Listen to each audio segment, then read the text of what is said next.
Good morning, students.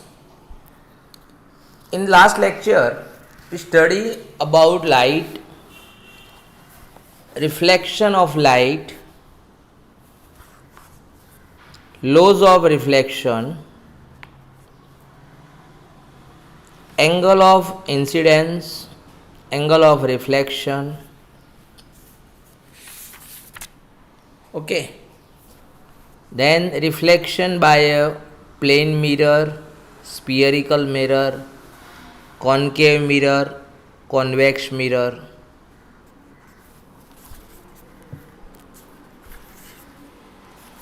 In this lecture, laws of reflection is IMP question, and also we study about electromagnetic spectrum, characteristics of electromagnetic spectrum. C is equal to n lambda, where c equals to velocity of light, n equals to frequency of the wave, lambda is equal to wavelength of wave. Now, today we discussed about refraction.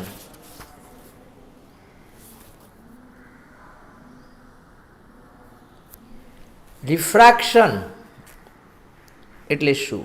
What is the meaning of refraction? Have you heard? મેં ક્યારે કોઈએ સાંભળેલું છે આ રિફ્રાક્શન? હા, બરાબર. You already studied in standard 10 refraction of light. ગુજરાતીની અંદર આપણે જેને કહીએ વક્રીભવન. શું કહીશું? વક્રીભવન. One glass of water, we put the pencil in one glass of water. At the surface of water, pencil slightly bend. In actual case, pencil is not bent, but we see that. એટલે કે એક પાણીના ગ્લાસની અંદર આપણે જ્યારે પેન્સિલને ડૂબાડીએ ત્યારે surface આગળથી pencil સહેજ ત્રાસી એટલે કે વળેલી દેખાય છે, હોતી નથી. તો આવું શાના કારણે થયું? For which phenomena this matter is occurs. It's called refraction of light. એટલે કે પ્રકાશનું વક્રીભવન. First of all, definition: when a ray of light is traveling from one medium to another medium, it changes its direction of traveling at the contact surface of the two medium. This phenomena is called refraction.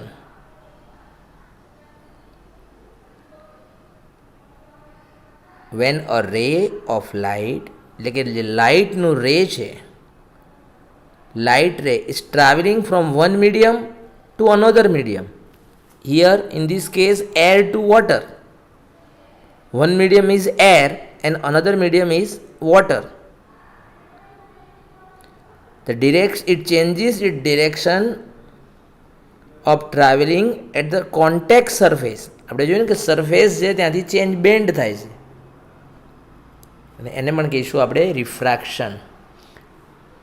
જ્યારે પ્રકાશનું કિરણ, બરાબર, light rays passing through one medium to another medium, એટલે કે એક માધ્યમમાંથી બીજા માધ્યમમાં પ્રવેશ કરે છે, ત્યારે બંને માધ્યમને છૂટી પાડતી સપાટી આગળ સહેજ વાંકું વળે છે, બેન્ડ થાય છે, અથવા પોતાની ગતિની દિશા બદલે છે. એને કહેવામાં આવે છે પ્રકાશનું વક્રીભવન.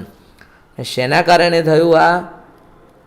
તો due to change of speed of light in different transparent media. The phenomena of refraction is created. Refraction શેના કારણે ક્રિએટ થાય છે?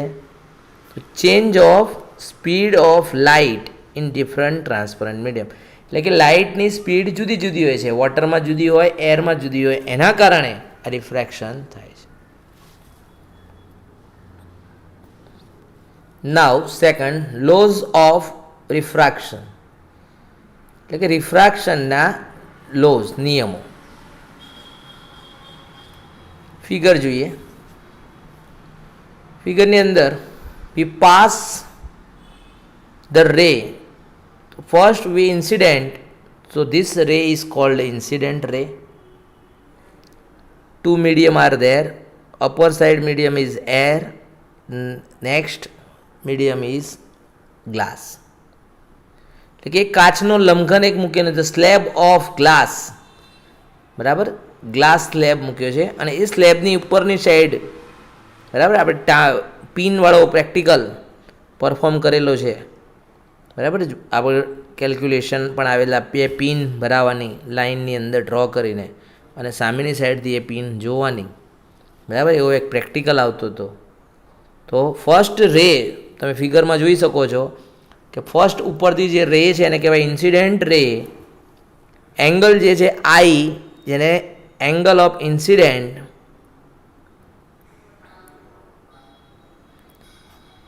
પેરેલલ છે એને નોર્મલ કહીશું, it's called normal. Then other medium refracted ray, and r is the angle of refraction. એકચ્યુઅલમાં એ ray સીધું જવું જોઈએ, same straight direction, but slightly bend. This angle is called angle of deviation. Okay, તો first law, incident ray, normal and the reflected ray are in the same plane. એટલે કે incident ray, normal અને reflected ray, આપાત કિરણ, પરાવર્તિત કિરણ, આપાત કિરણ, વક્રીભૂત કિરણ, બરાબર. Refracted એટલે વક્રીભવન, refracted રે એટલે વક્રીભવન, વક્રીભૂત કિરણ. એન્ડ નોર્મલ, જેને આપણે પેરેલલ કહીએ છીએ અહીંયા, normal are in one plane, એક જ સમતલમાં હોય છે. સેકન્ડ, ઇન્સિડેન્ટ રે એન્ડ રિફ્રેક્ટેડ રે આર ઇન ડિફરન્ટ મીડિયમ. કે ઇન્સિડેન્ટ રે અને રિફ્રેક્ટેડ રે એ અલગ અલગ મીડિયમમાં હોય છે. અહીંયા જોયું કે ઇન્સિડેન્ટ રે ઉપર હોય છે, જેને આપણે ઇન્સિડેન્ટ રે શેમાં છે, ઉપરની સાઈડે એર, નોર્મલની લેફ્ટ સાઈડ, રિફ્રેક્ટેડ રે છે એ નીચે છે, બરાબર, જે ગ્લાસ મીડિયમમાં છે.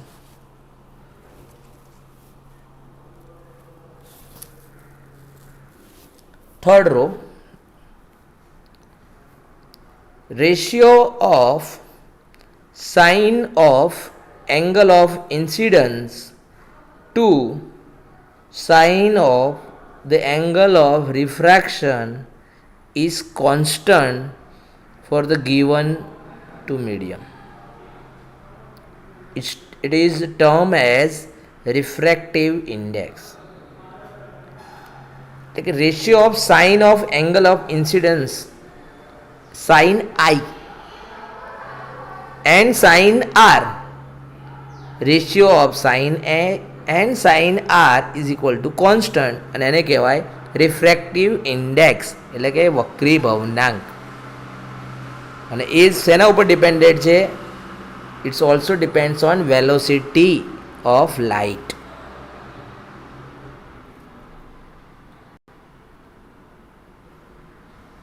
Equation mu is equal to sine I upon sine R. Mu equals to sine I upon sine R. where I is the angle of incidence in the first medium, R is the angle of refraction in the second medium,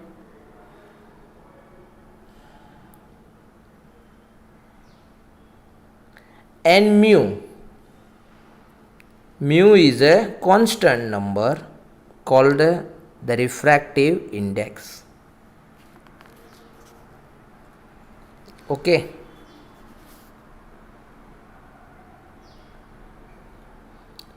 Now next,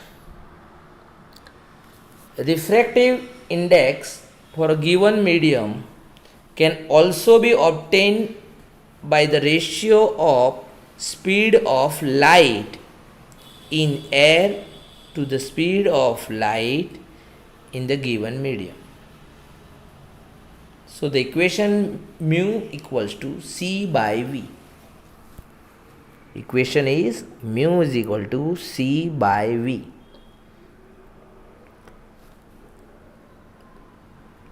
C ને શું કહીશું? C equals to speed of light in air or vacuum. It is 3 into 10 raised to 8. V equals to speed of light in given medium. Given medium એટલે કે air તો ઉપર આવી ગયું, water હોય, ગ્લાસ હોય, ઓકે, ડાયમંડ હોય. Mu is a refractive index. Okay, now next one. When a ray of light is passing through rarer medium to denser medium, the refracted ray bend towards the normal. એટલે કે જ્યારે એરમાંથી ગ્લાસમાં પ્રકાશનું કિરણ આવે, એટલે કે ray of light is passing through rarer medium. Rarer મીડિયમનો મતલબ છે લાઇટ મીડિયમ એટલે કે પાતળા માધ્યમમાંથી, બરાબર, ડેન્સર મીડિયમ એટલે કે ઘટ્ટ મીડિયમ, ઘટ્ટ માધ્યમ જેને કહેવાય, કાચ જેવું ઘટ્ટ માધ્યમ, ત્યારે રિફ્રેક્ટેડ રે બેન્ડ ટુવર્ડ્સ ધ નોર્મલ. એટલે કે રિફ્રેક્ટેડ રે જે છે એ નોર્મલની તરફ, બરાબર, બેન્ડ થાય છે, વાંકું વળે છે. ત્યારે આપણો આપાત કોણ, જેને આપણે કહીએ angle of incidence, A refracted angle કરતાં મોટો હોય છે, બિગર દેન રિફ્રેક્ટેડ એંગલ. એટલે I is greater than R. Okay. Similarly, reverse process. When a ray of light is passing through the denser medium to rarer medium, it bends away from the normal. એટલે કે જ્યારે પ્રકાશનું કિરણ કાચ જેવા ઘટ્ટ માધ્યમમાંથી હવા જેવા, એર જેવા પાતળા માધ્યમમાં દાખલ થાય છે, ત્યારે તે લંબથી વિરુદ્ધ દિશામાં વાંકું વળે છે. ઇટ મીન્સ વેન અ રે ઓફ લાઇટ, એટલે કે લાઇટનું ray, light ray is passing through denser medium to rarer medium, it bends away from the normal. એટલે નોર્મલથી બેન્ડ્સ થાય છે અવે, એટલે દૂર તરફ જાય છે, અને એની કન્ડિશન છે I is less than R. બરાબર, એટલે incidence angle is less than refracted angle. But it passed through normal, it can't change the position or direction. Okay, એટલે બેન્ડ થતું નથી, નોર્મલમાંથી પાસ થાય તો.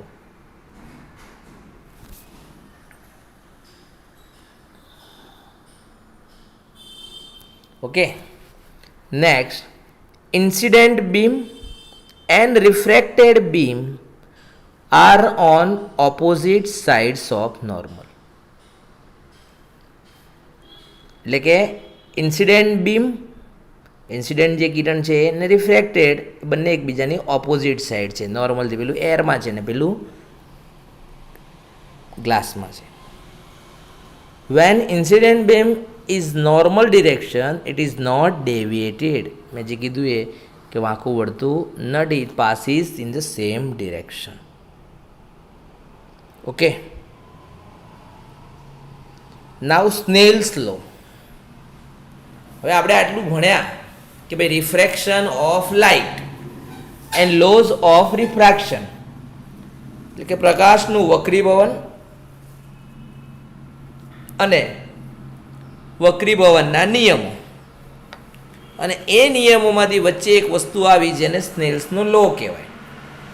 તો એ પહેલાં આપણે એને રિવાઇઝ કરી લઈએ મનમાં. 2 મિનિટ આંખો બંધ કરીને તમે એને રિવાઇઝ કરી લો કે શું ભણ્યા.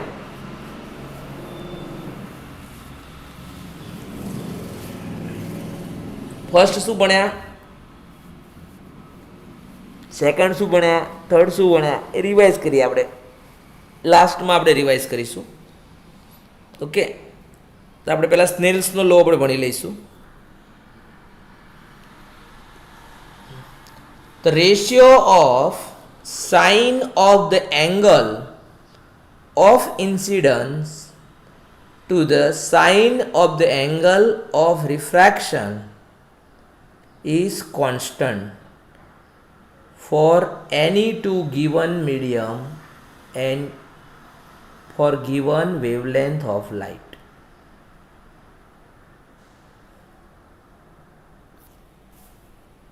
એટલે કે કોઈ પણ બે સંબંધિત માધ્યમો માટે sine I upon sine R always constant, એટલે હંમેશા અચળ રહે છે, જેને આપણે મ્યુ કહીએ છીએ. The ratio of sine of angle of incidence એટલે sine I and ratio of first ઉપર sine I and sine of angle of refraction sine R is constant. એટલે જે થર્ડ લો રિફ્રેક્શનનો થર્ડ જો લો હતો એ જ અંદર આવી ગયું sine I. Mu is equal to sine I upon sine R, એને જ કહેવામાં આવે છે સ્નેલ્સ લો. બરાબર, એ જે બે મીડિયમ આપ્યા હોય એ બે મીડિયમ માટે, અને એક કોમન વેવલેન્થ જે આપણને વેવલેન્થ આપેલી છે એ વેવલેન્થ લાઇટ માટે. આ આપણું ઇક્વેશન થશે. બરાબર, અહીંયા આપણે થીટાના ફોર્મમાં ઘણી વખત આપેલું હોય છે, એટલે થીટાના ફોર્મમાં લખીએ કે સાઇન થીટા 1 અને સાઇન થીટા 2. ઇન્સિડન્સમાં જો થીટા 1 અને થીટા 2 એ ફિગર પ્રમાણે છે, આપણે આઈ અને આર પણ લખાય, બેસ્ટ આઈ અને આર પણ છે. પણ જો આપણી ફિગરની અંદર થીટા 1 થીટા 2 જે છે આપણો એંગલ ઇન્સિડન્સ છે, થીટા 1 આપણો એંગલ રિફ્રેક્શન છે, તો થીટા 2 ઉપર અને થીટા 1 નીચે sine theta 2 upon sine theta 1 is equal to constant. Okay, અને આ જે કોન્સ્ટન્ટ છે this constant is called refractive index. એને આપણે કહીશું refractive index of the second medium with respect to the first medium. Second medium suppose a mu g લખેલું હોય. Okay, એ mu જી એટલે વચ્ચે મ્યુ લેફ્ટ સાઈડ એ છે અને રાઈટ સાઈડ જી છે. A for a and g for glass. તો એનો અર્થ શું લખીશું કે ભાઈ હવામાંથી કાચના માધ્યમ માટેનો વક્રીભવનાંક, બરાબર, રિફ્રેક્ટિવ ઇન્ડેક્સ, બરાબર, એર ટુ ગ્લાસ. ઓકે, તો આજે આપણે આટલે સુધી રાખીશું. સ્નેલ્સ લો એટલે 2 ટોપિક મેઇન ભણ્યા. 2 ટોપિકની અંદરથી ત્રીજો sub topic refraction of light and laws of refraction, અને લોઝ ઓફ રિફ્રેક્શનમાંથી સ્નેલ્સ લો. નેક્સ્ટ લેક્ચરમાં total internal reflection of light એ ભણીશું. ઓકે, તો I repeat only definition again. When a ray of light is traveling from one medium to another medium, it changes its direction of traveling at the contact surface of the two medium this phenomena is called refraction. શું કહીશું એને? Refraction. Okay.